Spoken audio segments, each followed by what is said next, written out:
नमस्कार दोस्तों, स्वागत है आप सभी का मेरी कहानियों में।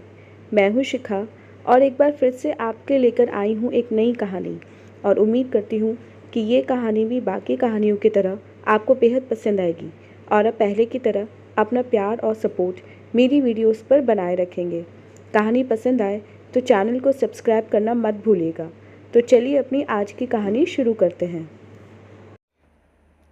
अरे संजना बेटा, आनंद बाजार से पनीर ले आया है। जल्दी से सब्जी बना लो।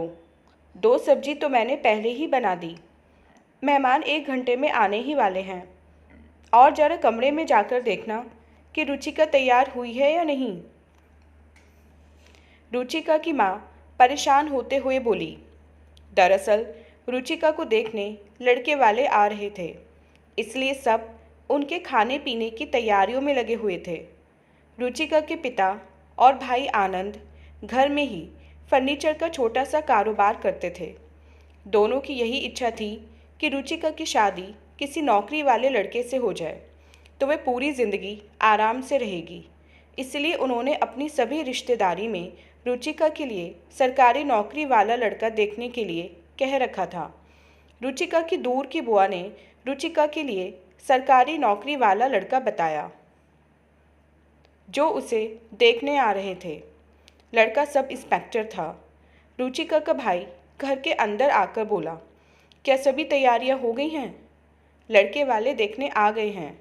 संजना देखो जाकर रुचिका तैयार हुई कि नहीं। मम्मी, मैं उन्हें लेकर ड्राइंग रूम में बैठता हूँ। आप संजना को बोलना रुचिका को साथ लेकर चाय लेकर आ जाना। उधर रुचिका भी घबराई हुई थी। सोच रही थी पता नहीं लड़का उसे पसंद करेगा या नहीं। वैसे रुचिका दिखने में सुंदर ही थी, इसलिए लड़के वालों ने फ़ोटो देखकर लड़की देखने के लिए हाँ कहा था।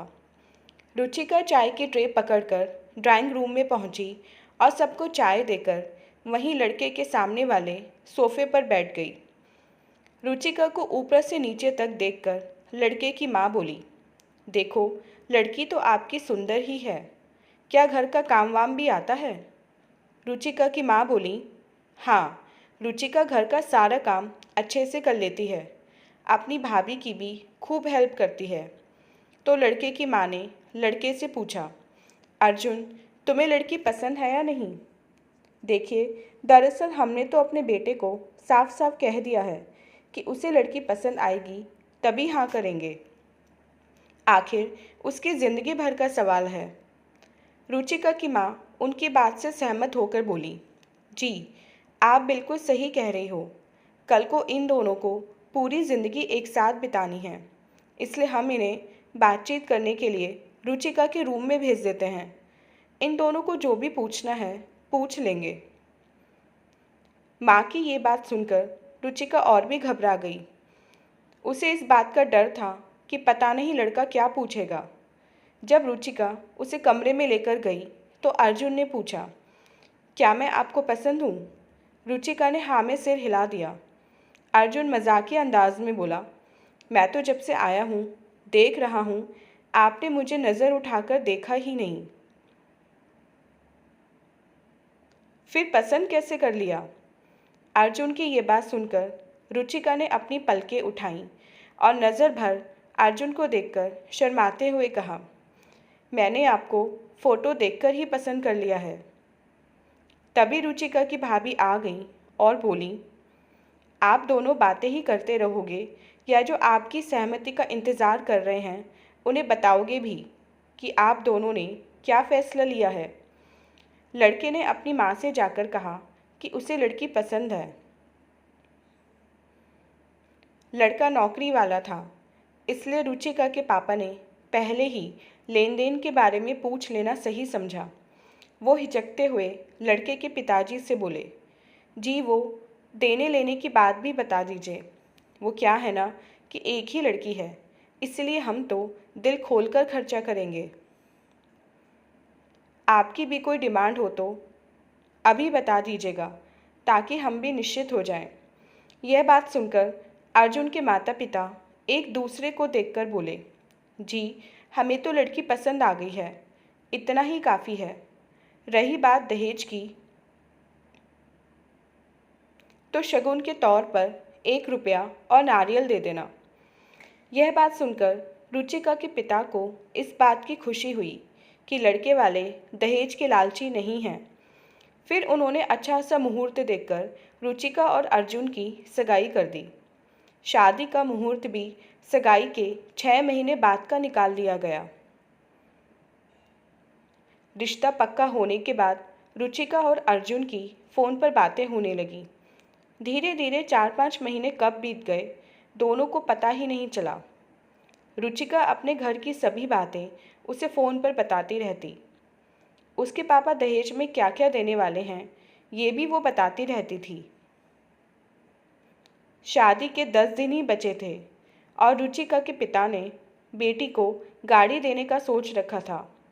उन्होंने अपने घर की आर्थिक स्थिति के अनुसार छोटी गाड़ी रुचिका को दहेज में देने के लिए निकलवा ली थी। अर्जुन अक्सर रुचिका के घर आता जाता रहता था। जब शादी का सारा फर्नीचर तैयार हो गया तो रुचिका के पापा ने अर्जुन को फर्नीचर के साथ जो चीज़ें दहेज में देनी थीं वो भी अर्जुन को दिखाईं, जिसे देखकर अर्जुन वहाँ तो कुछ नहीं बोला, पर घर जाकर अपने माता पिता को सब बता दिया।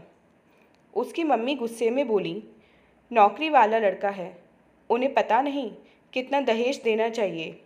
एक छोटी गाड़ी खरीद कर दे दी बेटी को। ऐसी गाड़ी देनी थी तो बिना सरकारी नौकरी वाला लड़का देखते। फिर अर्जुन से बोले, फ़ोन करके बता दे उनको कि हमें ये छोटी गाड़ी नहीं चाहिए, और यदि ये गाड़ी देनी ही है तो एक ससुर जी के लिए भी गाड़ी लेकर दें। तेरा बड़ा भैया भी नौकरी करता है, उसका कितना दहेज आया है पता है ना तेरे को। अब जब ये इतना घटिया सामान लेकर आएंगे तो मोहल्ले में बदनामी नहीं होगी मेरी। अर्जुन ने रुचिका को फ़ोन लगाया और कहा, ये क्या फर्नीचर लेकर आए हैं तुम्हारे पापा, और ये छोटी और सस्ती गाड़ी देने के लिए मैं ही मिला था उन्हें। रुचिका ने उसे समझाते हुए कहा, देखो अर्जुन, फर्नीचर मेरी पसंद का है और मैंने बढ़िया से बढ़िया क्वालिटी का लिया है। मेरे पापा हैसियत से बढ़कर कर रहे हैं। तुम्हें तो घर की स्थिति के बारे में पता ही है, और गाड़ी में क्या कमी है। अर्जुन बोला, क्या कमी है? तुम्हें पता है मेरी महीने की 60,000 रुपये सैलरी है। ऐसी छोटी मोटी गाड़ियाँ मेरे घर के आसपास भी नहीं खड़ी रहती, और तुम्हारे पापा इसे मेरे को दहेज में देना चाहते हैं। अर्जुन की ये बात सुनकर रुचिका घबरा गई और फ़ोन अपने भाई को दे दिया। रुचिका का भाई बोला, देखो अर्जुन, यदि तुम्हें फर्नीचर पसंद नहीं आया तो हम बदलवा देंगे, पर गाड़ी तो हम यही दे सकते हैं। वैसे भी हमने रुचिका के लिए 5 तोले सोने के गहने बनवा दिए हैं, इससे ज़्यादा हम नहीं कर सकते। जब आप रुचिका को देखने आए थे तब तो बोल रहे थे कि हमें दहेज में कुछ नहीं चाहिए, सिर्फ 1 रुपया और नारियल चाहिए। अर्जुन कड़क आवाज़ में बोला, जब हमारी बहन को देखने के लिए लड़के वाले आए थे तो उन्होंने भी ऐसा ही बोला था कि 1 रुपया और नारियल लेंगे, पर हमने अपनी बहन को खूब दहेज दिया था और गाड़ी भी 11 लाख की दी थी।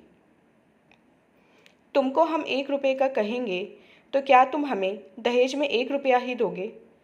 देखो, शादी करनी है तो एक क्रेटा गाड़ी का इंतज़ाम करो, वरना अपनी बहन को अपने घर में ही बिठा कर रखो।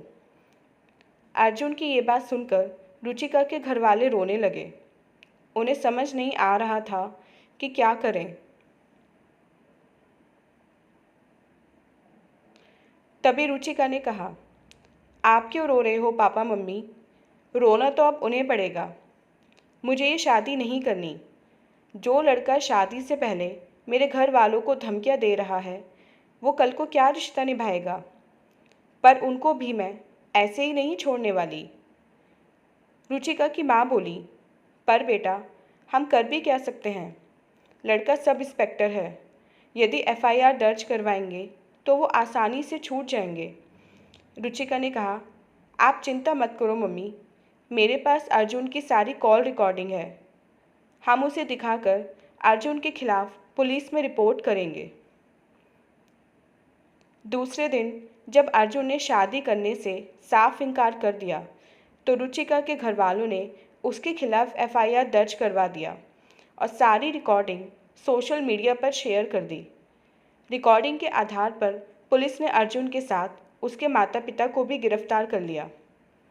जब पुलिस अर्जुन को गिरफ्तार करके ले जा रही थी तो रुचिका ने पास जाकर उसे एक थप्पड़ मारा और कहा, अपनी नौकरी का रौब दिखाकर किसी लड़की के घर वालों को धमकियां मत देना। जो लड़की लक्ष्मी बनकर किसी का घर संवार सकती है वो दुर्गा या काली का रूप लेकर उस घर का सर्वनाश भी कर सकती है। अब सड़ो जेल में। तुम्हें दहेज में गाड़ी तो क्या, अच्छा खाना भी नसीब नहीं होगा अब। यह कहकर रुचिका अपने माता पिता के साथ चली गई। अर्जुन नौकरी के साथ अपनी इज्जत से भी हाथ धो बैठा था क्योंकि सोशल मीडिया पर उसकी कॉल रिकॉर्डिंग का वीडियो वायरल हो चुका था। तो दोस्तों, ये थी हमारी आज की कहानी। कहानी पसंद आए तो चैनल को सब्सक्राइब करना मत भूलिएगा। धन्यवाद।